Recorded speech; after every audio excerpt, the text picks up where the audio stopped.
जो है सो सुनने वाले की बहुत कमी है। बोलने वाले की बहुतायत है, लेकिन सुनना लोग नहीं चाहते। उसमें भी आप लोग यहाँ विद्यमान होकर के सुन रहे हैं और मुझे पुनः आमंत्रित किया है, तो मैं अपने को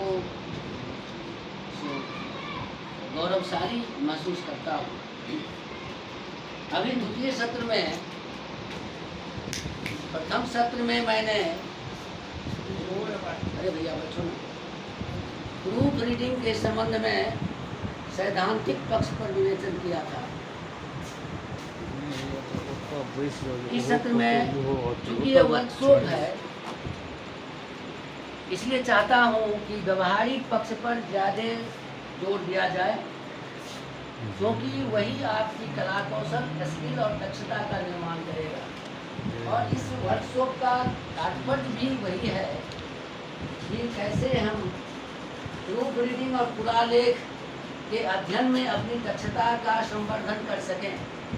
यही महत्वपूर्ण अभिप्राय है ऐसे कार्यशाला से। अतएव मैं इस सत्र में आपको प्रूफ रीडिंग का जो व्यवहारिक पक्ष है, कैसे करेंगे प्रूफ रीडिंग, इस पर थोड़ा सा हम ध्यान डालेंगे। जैसा कि आप जानते हैं कि प्रूफ रीडिंग जो है किसी भी, चाहे पुरातत्व लेख हो, चाहे हस्तलेख हो, उसको जब भी हम प्रकाशित करते हैं तो कहीं न कहीं उसका एक साहित्य बन जाता है, एक निबंध बन जाता है, एक ऐतिहासिक लेख बन जाता है। अब उस ऐतिहासिक लेख का प्रकाशन होना संभव है, तभी प्रचार प्रसार होगा। तो इसके लिए कैसे हम उसको सही रूप में लोगों के, जनसामान्य के प्रयोजन के लिए कैसे उसको, उस साहित्य का प्रकाशन करेंगे, उसकी क्या विधा है, इस संबंध में हम चर्चा कर रहे हैं। तो आप जानते हैं कि प्रूफ रीडिंग, जैसे मैंने कहा कि एक मन उबाऊ काम भी है, क्योंकि उसमें रिपीटेशन हो, जिस कार्य में पुनरावृत्ति हो, वो थोड़ा सा उबाऊपन महसूस होता है। नयापन रहे तो कोई नहीं, क्योंकि उसमें क्रिएटिविटी है नहीं, उसमें कोई सृजनात्मक बात नहीं है। प्रूफ रीडिंग को रीडिंग करना है, जो पहले का हस्तलेख है या पुरातत्व का लेख है, उसका हमको अध्ययन करके उसको प्रस्तुत करना है। तो इसलिए थोड़ा सा उबाऊपन है। इस उबाऊपन को कैसे आप मनोरंजक रूप में प्रयोग कर सकते हैं, इस ओर भी हम ध्यान रखेंगे। सबसे पहले जरूरी यह है कि जो भी किसी भी अभिलेख या लेख का, अभिलेख मैं ये कह रहा हूँ, पुरालेख है तो वह रिकॉर्डेड है चीज, या लेख जो भी आपके हस्तलेख सब है, उसका जब भी आप प्रूफ रीडिंग करेंगे तो एक काम तो आप कर ही लीजिए कि मौलिक रूप में जो भी उसका स्वरूप है,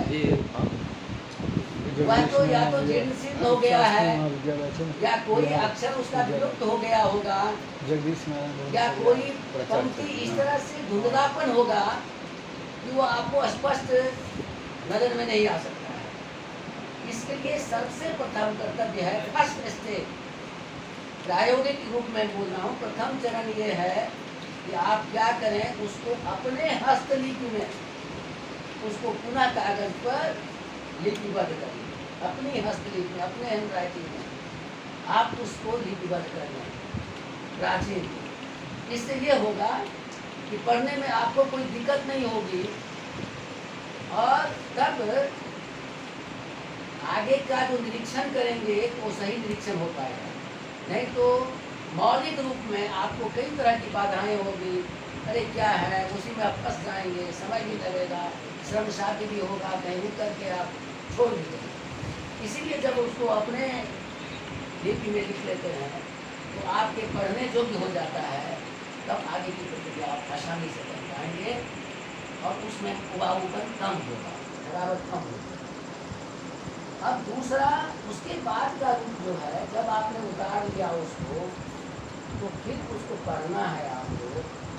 और पढ़ना है किस उद्देश्य से? प्रूफ रीडिंग का एक ही उद्देश्य है कि जहाँ कहीं भी लेख में गलतियाँ हैं, चाहे शब्द में हो, अक्षर दूसरा लिखा गया है, या पद चिन्हों में हो, चिन्ह देते हैं ना, अनुस्वार कहाँ देना है, विसर्ग कहाँ देना है, हलंत कहाँ देना है, कॉमा कहाँ देना है, पूर्ण विराम कहाँ देना है, कोटेशन मार्क कहाँ देना है, वगैरह वगैरह।